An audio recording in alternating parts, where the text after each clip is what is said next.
Hey guys, it's Melody Simpson from Hollywood the Right Way. I've been blogging there for about 9 years, mainly about TV, so I'm really addicted, I guess you could say. And that's why I'm here to talk to you today about what I've learned as a YA writer from my current favorite TV shows involving people who look like me. Thank you so much, Lily, for having me on your channel. Let's get into it. Okay, so first I'm here to tell you to completely throw out the advice that people have said to stop watching TV or give up TV. You don't have to do that. Too many times in the book community, I've heard people completely discount or dismiss the television medium. And basically how you might feel when people dismiss YA books is how I feel that way as well about how people dismiss the television medium. It's not good. Get it? TV has so much to offer for both entertainment purposes and studying the craft of writing, and I truly believe that you're doing yourself a huge disservice by completely discounting a medium other than your own. I'm not asking you to love every medium, but I'm asking you to at least acknowledge that it matters. When it comes to A-plus characters, arcs, and relationship dynamics, I would send you to Queen Sugar on OWN, which is only 2 seasons in, but it's absolutely fantastic. It follows 3 adult siblings who come back together after the death of their father, and they're all in very different places in their lives. They all have very different dreams and conflicts and strengths and weaknesses and truths and troubles, and it's just fantastic how it all comes together and how we follow all of them together, but also all of their separate storylines. It's absolutely fantastic. I think if you like what they're doing on This Is Us on NBC, then you'll really need to tune into Queen Sugar on OWN because you're missing out so much. What's really refreshing about Queen Sugar hiring only female directors is that not only we're getting this opportunity, but millions of people across the world are getting to see the story through our lens.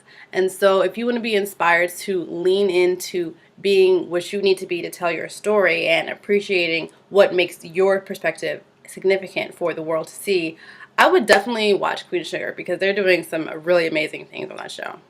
Now, when it comes to storytelling, I am a huge fan of presenting a story in a way that is not straightforward, just experimenting with storytelling.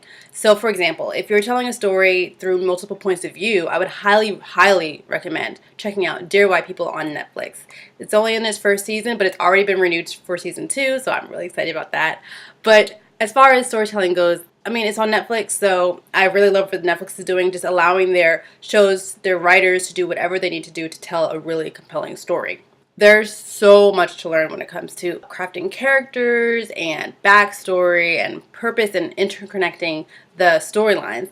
And I think Dear White People does a really good job at that. So definitely recommend watching Dear White People if you're, especially if you're writing a book with multiple points of view. Then you have to check out the incredible cast and crew, including Rashida Jones, on the TBS show Angie Tribeca. Now, when it comes to risk-taking and comedy, I really can't tell you of another show that comes close to this show. This show knew what it wanted to be on day one, and it leaned into that 110% shamelessly, and I loved that about them. It's a very particular type of comedy that you would have to really appreciate. But as far as when it comes to voice, like, I can't tell you how to find your voice, but I do encourage you to watch the shows and study the books that you know have that magic. Now, your book is magic, and only you know the spell. You might know a word or two of somebody else's spell, so definitely just grab what you can and figure out what makes that special, and that might help you figure out what makes your voice special. I also want to mention 3 shows that are unapologetically black, and they each have their own distinct voice. I have to mention HBO's Insecure, which is absolutely amazing, and I don't know why you're not watching if you're not watching. Blackish on ABC, same thing. And actually Marlon on NBC's The Summer Series. That show is really fun and brings me the old days when you had the black sitcoms on TV, so that's nice. But where is all of this awesomeness taking place? Well, Becky, before you write that urban fantasy, I highly encourage you to watch The Chi on Showtime, which is amazing, or Luke Cage on Netflix, which is also amazing, because your New York and your Chicago is not by a long shot our New York and our Chicago. So if you're going to write a diverse story, if you're going to write an urban fantasy, know what you're writing, okay?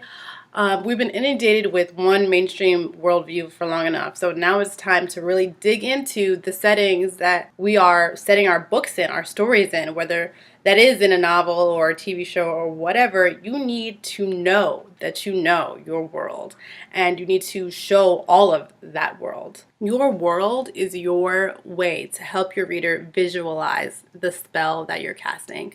Needless to say, world building is my favorite. It's pretty easy for me, the world building part, but I'd say challenge would have to be pacing. Ugh. Pacing is so hard for me. But I really, really, really am fascinated by it, and I'm in awe of the people who do the pitch perfect slow burn. I would have to recommend Atlanta on FX. They do it fantastic. And I would also recommend, if you're in revisions, not writing, but if you're in revisions, I would check out Grownish on Freeform because it is in its first season. I think that you can kind of compare a first draft with the first season of a show because they're still figuring out what they want to be, and then the second season would probably be the revision because they know what they want to be and now they're going hard for it. I mean, it should be good from the get-go, but as a creative person, that's just not always how it is. You have to figure it out as you go. So I love what they're doing on Grownish. The first season so far is absolutely fantastic. It's really, really fun, and especially for writing YA. So yeah, watch all those shows: Grownish, Atlanta, Angie Tribeca, all of them. Pay attention to why the words matter, why everything in each scene matters, how everything pushes the plot forward, how everything deepens the heart of the story. Pay attention to that and you will learn so much. Yes, the execution of the stories on TV and the stories in books are different because it's a different medium, but if you can understand how to tell a good story, that's what you're picking up on. That's what you're grasping. That's what you're learning. And that's what's really important as a writer, how to tell a really compelling story from your point of view, because your point of view matters. In conclusion, this video is not about you complaining about there not being enough diverse TV, but then not watching Pitch on Fox, which got canceled. I'm still really bitter about that. You can watch Black Lightning Tuesdays at 9, 8 central on the CW, though that would help. But that's not what this video is about. This video is about studying the craft of writing in books, in television, in any medium where there is writing, so that you can sharpen your skills as a writer. The writing toolbox is very large, so don't toss aside some tools that you think you don't need because you can always take something. So that's all I've got for you today. I recently signed with a literary agent and I've got a pop culture book about the history of Black women in television, so hopefully that's a thing that will be in your hands one day. Until then, you can follow me on Twitter at Melody Simpson or Instagram at Melly Sims. Thanks again for watching, and thanks Lily for having me. Bye.